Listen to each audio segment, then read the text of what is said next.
At 30, nobody sits you down and tells you the most dangerous lie you're about to start believing. That lie is, I've got time. Time to get in shape. Time to fix the relationship. Time to chase the dream. Time to stop wasting money. Time to call your parents back. Time to become the person you keep saying you are. And then one day you wake up and you're not behind by a week or a month. You're behind by years. Because your life doesn't change when you feel ready. It changes when you finally get tired of your own excuses. So if you're 30 or you're about to be, listen close. I'm going to tell you what I wish someone told me before later turned into too late. This isn't hype. It's a warning and a map. When you're 20, you can waste time and still feel like you're moving forward because the world expects you to be confused. But at 30, time gets louder.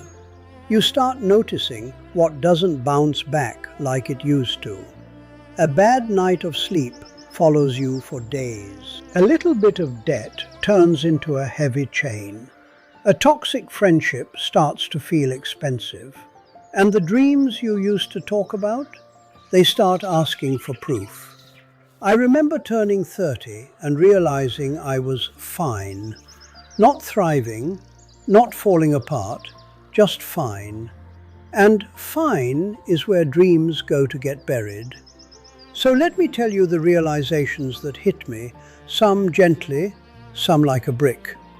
First one, at 30, you realize your life isn't made of big moments. It's made of Tuesday.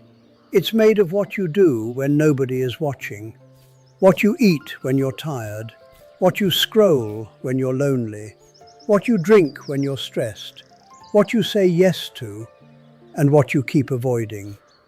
People think they need a new personality. No, they need a new pattern. Because your habits don't care about your potential. They don't care what you could be. They only care what you repeat. And here's what hurts. You don't get to choose your future directly. You choose your habits, and your habits choose your future. So, if you want a different life by 35, stop romanticizing change and start scheduling it. Start small, but start daily. If it takes less than 2 minutes, do it now. Send the text. Put the shoes by the door. Wash the dish.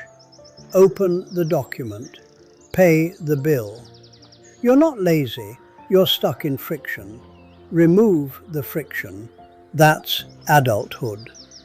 Second, at 30, you realize I'll start Monday is a trap. Most people don't fail because they're incapable. They fail because they keep negotiating with themselves. They treat promises like suggestions.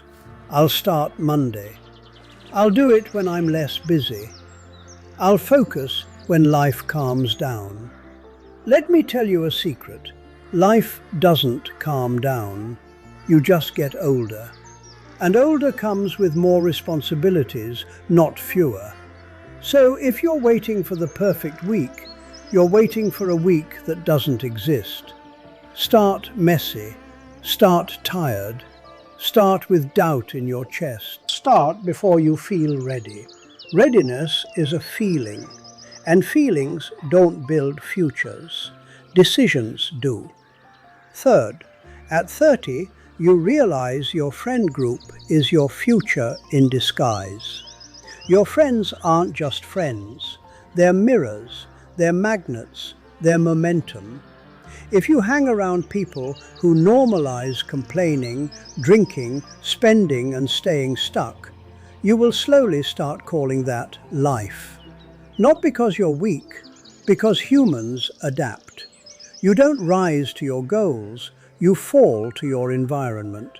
So ask yourself, when I leave my friends, do I feel stronger or smaller? More focused or more distracted, more hopeful or more cynical? And listen, this part is hard. Outgrowing people doesn't mean you hate them. It means you respect your future.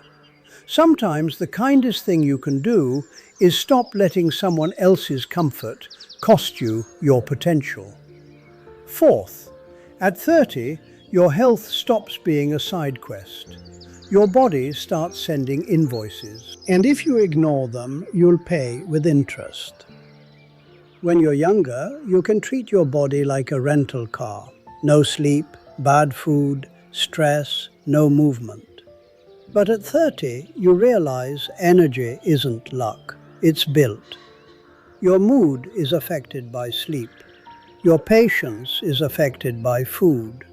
Your confidence is affected by movement. Your anxiety is affected by screens and stress and silence you keep avoiding. And I'm not saying you need perfection. You need a baseline. Walk most days, drink water before coffee, eat something real, lift something heavy sometimes, sleep like it matters, because it does. Because the truth is simple. If you don't make time for your health, you'll be forced to make time for illness. Fifth, at 30, you realize you're not behind, you're uncommitted.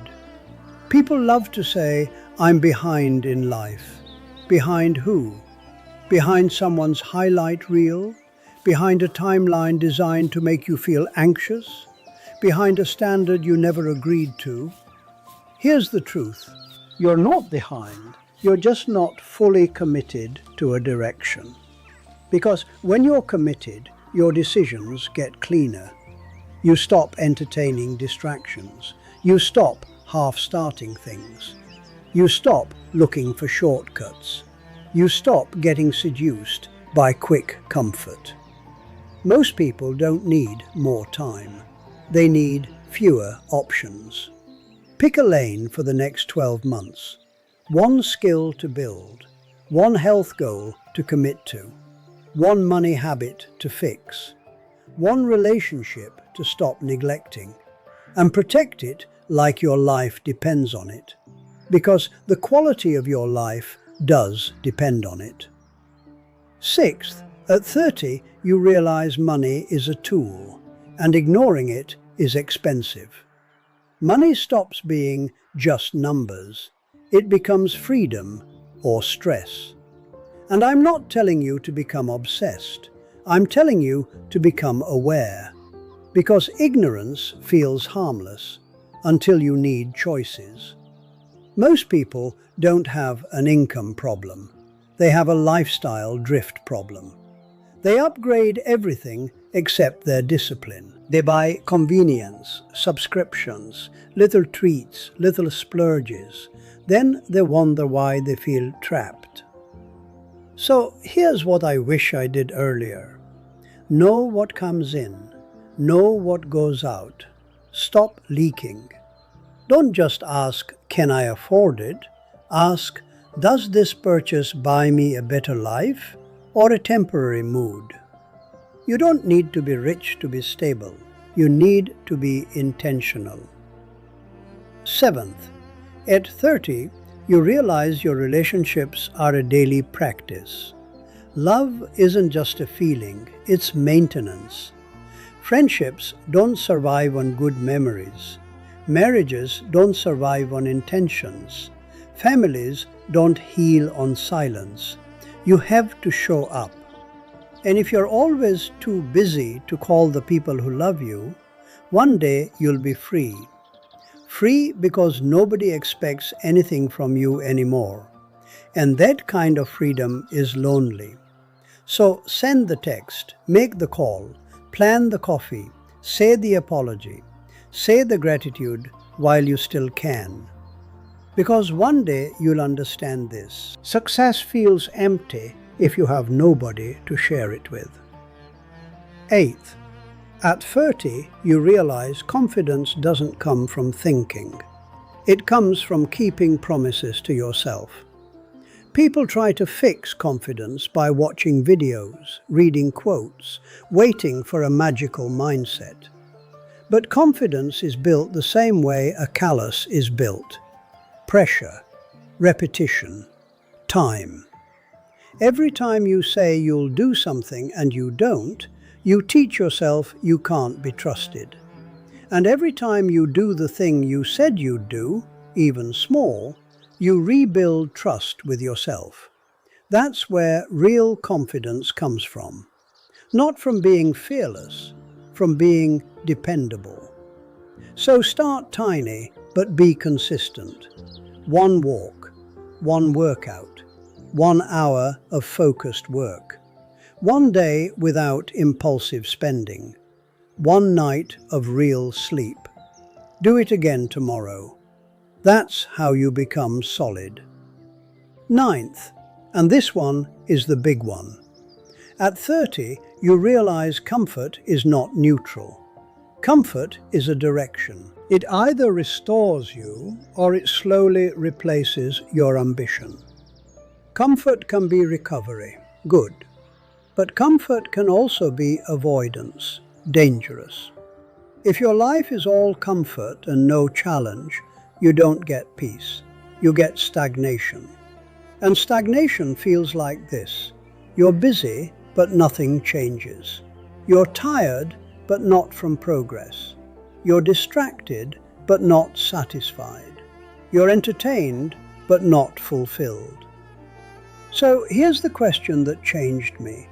What am I avoiding that would change everything if I faced it? That conversation, that decision, that discipline, that first uncomfortable step. Do that, and you'll look up at 35 and feel proud. Avoid it, and you'll blink and be 40, wondering what happened. Now listen, I'm not here to scare you. I'm here to tell you the truth. At 30, it's not too late, but it is time. And to make this practical, I'll give you a simple reset.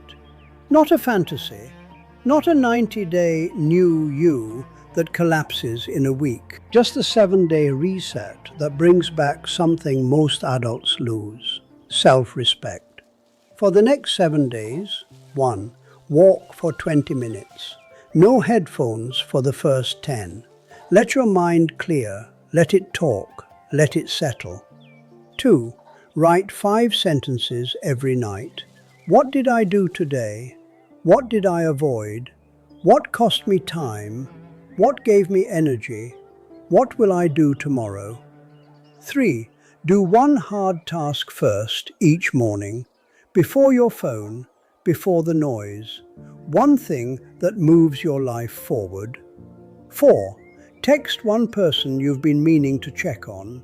Not for networking, not to gain something, just to be human. 5. Spend 0 on impulse buys for 7 days. No little rewards for surviving a normal day. Prove to yourself you're in control. 6. Sleep like an adult. Same time, same routine. Dark room, no endless scrolling in bed. 7. Pick one goal for the next 90 days. Not 10 goals, 1. And remove one distraction that fights it. One app, one habit, one time waster. One person you keep running to when you should be building. Do that for a week and you'll feel something return. Clarity. You'll feel your attention come back. You'll feel your energy start to lift. You'll feel the quiet confidence that comes from taking yourself seriously again.